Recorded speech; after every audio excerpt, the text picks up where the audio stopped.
Thanks, Natasha. Hi, everyone. Yes, I'm Robin Stander. I'm Vice President of Sales for Appcast. That's me, pre-pandemic. And a little bit about myself. I spent 11 years at totaljobs.com, where I was head of international sales. And in 2016, I left Total Jobs and I set up ZipRecruiter's UK business. ZipRecruiter is now listed on the New York Stock Exchange. It's one of the biggest job boards in the world. And I joined Appcast in 2021 to expedite their growth in the enterprise space. Why that's important will become apparent later on in the presentation. This is Appcast. This is not a sales pitch, but it might be. This is Appcast. We are a US headquartered business. We were founded in 2014 in a place called Lebanon, New Hampshire, out in the wilds in a dairy farm by our CEO, a gentleman called Chris Foreman. We are a tech-focused business. We have moved incredibly fast in the last 10 years. We are the global pioneers and the global leader in something called programmatic job advertising technology. I'm going to talk to you about that very briefly later on. If you want to know more about programmatic job advertising, come and see us. We're right at the front of the room with the very, very bright sign. You can't walk past it without dazzling your eyes. We've moved incredibly quickly. We have about $1.5 billion of advertising spend running through our platform right now. We work with all of the largest companies in the world of every different shape and size. We are very much focused on high volume hiring. So anyone who's advertising upwards of 50 all the way up to 10,000 job postings a month, that's our absolute sweet spot. That's Appcast. So a macro view of the hiring market. As you will know from all of the depressing reading that you will have seen on the news, there's lots going on in the UK right now in terms of the economic factors that are impacting all of our lives. For you as recruiters, there are a number of things that you need to be aware of. We've devised our own brand of labour economics. It's something called Recruitonomics. The things on the left-hand side are all the factors that you guys have no control over. These are things that you cannot impact in any way. Things like economic growth, which we'll come to in a moment, candidate demand, candidate supply, government policy and competition. They're out of your hands. However, on the right-hand side here, these are all the things that are within your control, that as a resourcing team, you have the ability to control and impact in order to get more good quality candidates through the funnel. And I'm going to talk to you about how you can do that.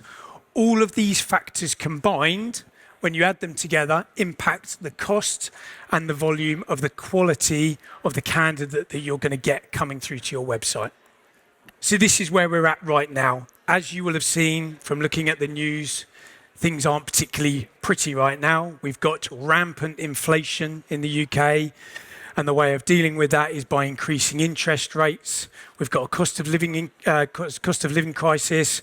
Cost of food right now is at about 17%. Fuel is through the roof.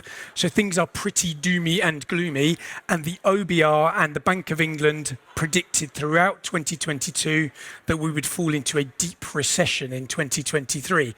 I am here to tell you today that we are not moving into a recession at all. We're actually having a 0.6% contraction, which means we're going to have stagflation as opposed to a deep recession. That's great news. What usually happens in a recession, as in the case of 2008, is that there are mass layoffs and high unemployment. We do not think that that's going to happen. The outcome is actually going to be very different. And the reason for that, again, will become apparent during the rest of the presentation. So things are looking good, I would say. We have an extremely tight labour market. Can I get a show of hands from everyone in the room who is currently struggling to hire a high volume or a good volume of good quality candidates? Good? Okay. Well, it's not good, but it's not good at all. So that's what I see. Every conversation I have with the customer, they're either not getting the right volume of candidates through or they're not getting the right quality of candidates through. And the reason for that is because we have a very tight labour market. So in 2022, we had more open vacancies in the UK than we've ever had before. We had an average of about 1.13 million open vacancies at any given point in time. Unemployment is at its lowest level since 1972, about 3.8%. And there are more vacancies being advertised than ever before. So across individual sectors, specifically ones that have been affected by Brexit. So you're thinking transport and logistics, the care sector, the service sector, the gig economy. There is a massive shortfall of available talent. And the reasons for that are manifold, but they start with Brexit. So 1.3 million people left the UK at the start of Brexit, and they went back to Eastern Europe, and they haven't returned. That's had a massive downward pressure on the supply of candidates, specifically in the service sector, so retail, catering, hospitality, gig, transport and logistics, and so on. So if you're hiring for a driver, if you're hiring for a warehouse operative, if you're hiring for somebody to work in a care home, you are going to be feeling the pain right now. Those people are not coming back. The other thing that's happened, as well as low unemployment, is that economic inactivity has increased. So we've now got 2.5 million people on long-term sickness. That's the highest number that we've ever recorded in the UK. There are a lot of people sitting on the sidelines and they're not coming back to work. And we've also had the highest number of people moving into retirement than we've ever had before. So 1.11 million people last year decided to retire earlier than 64 years of age. So again, there's not enough available talent in the workplace. So that's the labour market snapshot. At Appcast, we have a phenomenal amount of data running through our system, both in the United States, in the UK, our two largest markets, and then further afield. In the US, we've been publishing something called the Recruitment Marketing Benchmark Report for the last 7 or 8 years that talks about the trends that are happening in the marketplace. This is our inaugural report for the UK. I've pulled out some key findings that I hope are going to be relevant to you. I would suggest coming and speaking to me afterwards, and I'll talk to you about the full report so you can access all of the data, and then we can discuss how it's specific and appropriate to your individual niche. So first and foremost, last year we had about 5.5 million clicks run through our platform. That resulted in just under 500,000 applications. The distribution of that was 62% on mobile and 37% on desktop. And as we'll come to later on, there is a significant increase in the number of people who are now applying and clicking on their mobile device. And that also includes tablets and any other personal device. So first and foremost, one thing to mention, as part of our pricing structure at Appcast, we offer something called cost per completed apply. So we don't offer duration-based advertising. We don't offer cost per click. We only invoice customers based on the number of applications that are delivered directly into your applicant tracking system or your CRM. We're the only people in the market that do that. So what we've seen, despite all the economic pressures in the market right now, is that CPAs have remained relatively consistent throughout the year. So it actually contradicts everything I've said previously, whereby despite the fact that there is a shortage of talent, the cost you're paying for that talent, on average, hasn't actually increased. So that's really good news. The reason for that is the apply rate has started to increase in the back half of last year. That means for every advert that's being advertised, there are now more people clicking on those adverts and resulting in a completed application in the ATS. So again, that's good for you because the more people you get applying, it has a downward pressure in the market on the overall price you pay. And the average cost per application right now is about £21.50, depending on the sector you work in. This, however, is a sector-specific view. You probably can't see that. The font is very different, but again, I can present all the data to you. In the service sectors, which we talked about earlier, the cost per application has gone through the roof, both the high percentile and the low percentile. For example, in farming and agriculture, which was fundamentally impacted by Brexit, you think about people who were strawberry pickers, tomato pickers and stuff. Again, they've all gone back to Eastern Europe. You're now paying a much higher cost to get people through the door. But the same would be true of catering, hospitality, transport, logistics and warehousing. The overall cost you're going to pay for an application is higher than what you'd have paid pre-Brexit. So that's how we look at it in terms of the cost per application you're paying. It's really, really important for everyone to think about their apply flow. Can I get a show of hands from everyone in the room who has gone away and checked the apply flow on their site in the last 6 months? Not you, Natasha. 7 people put their hands up out of maybe 100. Okay, so that's good on you. Well done.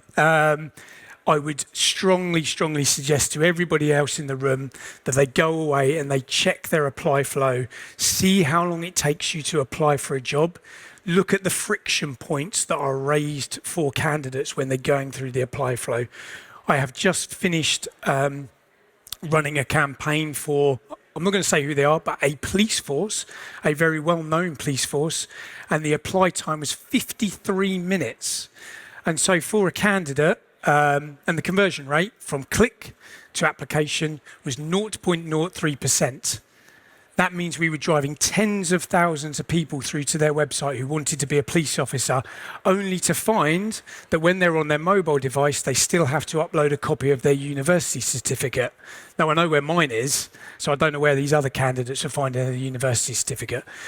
Really difficult apply flow. Go away, check it, and ensure that there is low levels of friction in the apply flow. You will get more people coming through the door. A thing to mention is we are seeing an upwards trend in mobile usage, and that is very sector specific. So if you are hiring for tech people, if you're hiring for software engineers and Java developers, then they are significantly more likely to applying for jobs on desktop. Only 20% of people who work in technology, 23%, are going to be applying via their mobile device. Compare that, however, to people who work in blue-collar roles, such as transport and logistics, and in some scenarios, it's as much as 80% of people who are going to be applying via mobile. Think about it in the respect of if someone's working on their feet, if they're not in an office, they are more likely to be on their mobile device. Therefore, you need to ensure that you've got a frictionless mobile process, otherwise you're going to deflect people from applying. Tangential to that is that despite the fact there is an upwards trend of people using their mobile devices, the conversion rate from click to application is still significantly higher on desktop. That means that in general, most companies have a really smooth, friction-free process when the candidate is on the desktop. However, when they go to the mobile device, there are any number of reasons why they're dropping out of the process. So they might find the job in their mobile device as they're scanning through total jobs, but actually they can't apply because it's too difficult, and so they wait until they get home and then they apply on their desktop device. Don't put barriers in the path of the candidate. Make it nice and easy for them to apply. So that's the data. There's a ton of information that we can share with you. There's a report that I will send to everybody who has attended today, and I'll talk to you specifically about how it impacts each of the individual sectors. So that's just the headline data. I'm now going to take that data and talk to you about what you can be doing as recruiting teams in high volume hiring companies to attract people and get them through the funnel. The first part of that is something called programmatic job advertising, which is what we do. So the reason why I mentioned my background is because I worked for a duration-based job board. A duration-based job board is whereby you as a recruitment team would have called up one of the job boards and said, I want to advertise 50 jobs. And they would whip out a rate card from under their desk and they would tell you that 50 jobs is going to cost you £3,500. But because I like you and because it's the end of the month, I'm going to give you a 10% discount. And if you sign up with me for 12 months, I'm going to give you another 5% discount. And you would do that and you would commit yourself to a 12-month contract.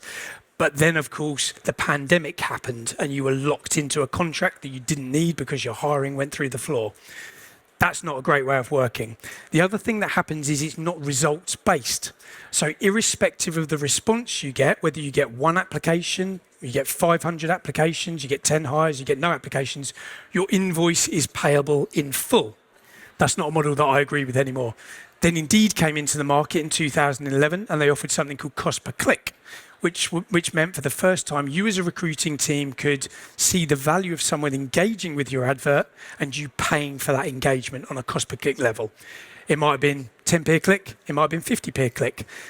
It revolutionized the market. However, the problem with that is in some scenarios, if you're recruiting for a secretary, you don't need 500 clicks and you certainly don't want to pay for those clicks. You need 30 clicks for a secretary, 5 applications that make one hire. So there's a phenomenal amount of wastage in that process. as a result, we've moved the process forward now to something called cost per completed apply. This, in short, is exactly how programmatic advertising works. I will caveat, we are not the only vendor that offers this solution, thus it's not a sales pitch in Sasha. This is what happens. I have a conversation with you, we understand who your ATS is, we work with all ATSs in the world, we connect with the ATS, we pull an XML feed out of the ATS. We've now got access to all of your jobs in our software. We've got everything. We then distribute your jobs to all job boards in the UK. Indeed, Total Jobs, Reed, CV Library, Monster, Talent.com, Job Rapido, ZipRecruiter, and about 100 others. It's the entire addressable marketplace. That means your jobs are in front of all of the available eyeballs who are online. Then what happens is a candidate finds your job on Reed, they click on the job, they go through to your career site and they apply. When they hit the apply page, a thank you page pops up. Thank you for completing your application. Our pixel fires data back to our software and it tells us where we found that application. And it's a signal to our software that Reed are doing a good job and Reed should get proportionally more of your budget because they are sending good quality applications through.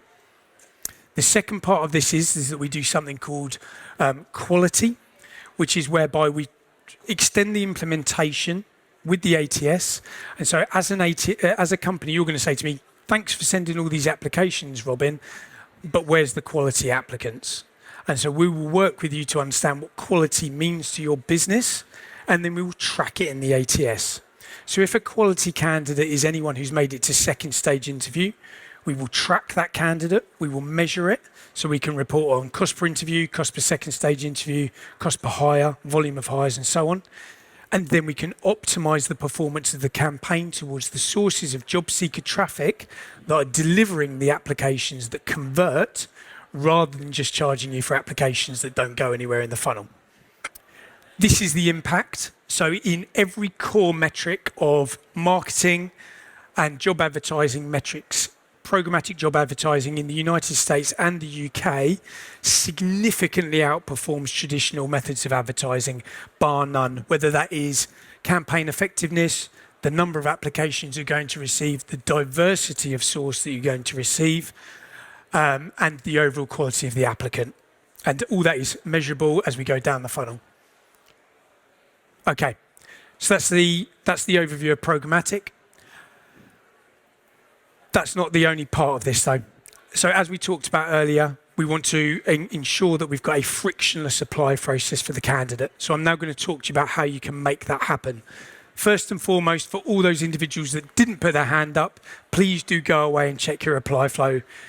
Not directly after this, come and speak to me after this, but then go home and check your apply flow and see how difficult it is. The first thing you need to do is think about shortening your apply flow. There will be many of you in this room who have your own internal titles that HR have told you you need to use. However, they are not relevant in the open market. We work with companies who like advertising software roles, things like Java ninjas, or in the catering sector, sandwich artists. There is never a scenario where a job seeker will go to a job board and type in Java Jedi. It's not going to happen. The thing about this is all of the job boards that sit within the UK market are built on algorithms to ensure that whatever a job seeker is searching on, the same job will be returned to them because it's relevant to that candidate. So you need to think the same way as a candidate thinks. If your job is call center associate, then advertise it as call center associate because that's what the candidate is going to search on. Don't try and be funky. Don't try and be clever because the candidate will not see that on their end and the job won't be returned and you'll be deprioritized and you'll sit at the bottom of the list. Keep the job title short, 2 to 3 words maximum. For every single word you add after 3 words, it will impact your apply rate. And I've just told you all that stuff in exactly the wrong order. Shortening the apply flow. Shortening the apply flow. Keeping your apply flow to 5 minutes is where it needs to be. The police force that I told you about earlier, 53 minutes. I work with many public sector organisations where the apply flow is generally upwards of about 25 minutes. So things that need to be looked at there. There may be some very simple questions that are deemed to be mandatory in the process. If you can make them unmandatory, whereby the candidate can skip through them and you can put that in the interview process, then all the better. Keep it below 5 minutes. It will dramatically improve your conversion rate from click to application. And the massive anomaly that happens here is if your conversion rate goes up, the cost per application you pay goes down. So if you want to pay less for candidates, make it easier for them to apply. That's the order I should have told you that. Oh, and the other thing here is avoiding symbols and special characters. So while it's tempting to put things in like exclamation marks and asterisks, don't do it. Again, it confuses the matching algorithm. Find the sweetest length for your job description. 300 to 800 words is the sweet spot for your adverts. The absolute 100% maximum sweet spot is actually 400 words. Less than 100 words or more than 1,000 words will dramatically impact the number of candidates you're getting through the funnel. Public sector organisations, I see it all the time, 1,000 words, 2,000 words, maybe even more. But I also see it for what would deem to be low-level roles. So someone working in a restaurant where it's just basically, we're looking for a chef. Great, brilliant. Talk to them about the benefits of the role. Don't just put a couple of words down the page. It will dramatically impact the conversion rate. Fish when the fish are biting. That's how I like to talk about candidates. So motivation peaks at the start of the week. Monday, Tuesday, Wednesday are where you're going to get the optimum number of applications. However, the trend that we are now seeing as the market starts to shift towards mobile devices is that actually there's now an uptick in the number of applications that are coming through on the weekend because people are mobile. They don't have to be at their desktop. Some people don't have a desktop at home. They only use their computer, their work desktop. And so if a candidate is working in a care home, they're looking for jobs, they may well do it on a Saturday or a Sunday. With programmatic job advertising, you have the ability to set when your adverts are out in the marketplace. You also have the ability to increase your bids that you're sending to the marketplace at any given point in time. So you can raise your bids on the weekend and then you can drop them back down at the start of the week. And you can do that to usurp your competitors. So that's a really nice technique. And obviously we are the ones who will do all of that work for you with our technology. And lastly, include benefits in all of your adverts. So the data tells us that adding 2 benefits increases application rate by 55%. That is massive. There are still a number of companies that don't talk. They talk about the job description, they talk about where they're located, and then they leave it. You've got to sell it to the candidate. If there's the potential for remote work, or potential for hybrid work, even if you've got a snooker table, a pool table, you've got free coffee, whatever it is that you think will attract a candidate, get it in the advert front and center, put it at the top of the job description so they see it first. That will dramatically impact the number of people coming through the funnel. A lot of the job boards right now don't have the ability to serve a job based on whether it's remote or work from home. It doesn't fit in with their algorithm. So make sure you put it at the top of the advert, but don't put it in the job title because it will confuse the algorithm. That's me talking very quickly. I've kind of moved through all the bases pretty fast. We are at booth number 3, which is right at the front with the very shiny lights on it. That's Rowan Marriott. He's a good friend of the business. He's the ex-head of resourcing for Signet. He's been using us for some time. That's him talking about all the benefits of using Appcast. So come and find out a little bit more about. And if you have any questions, please feel free to ask them now.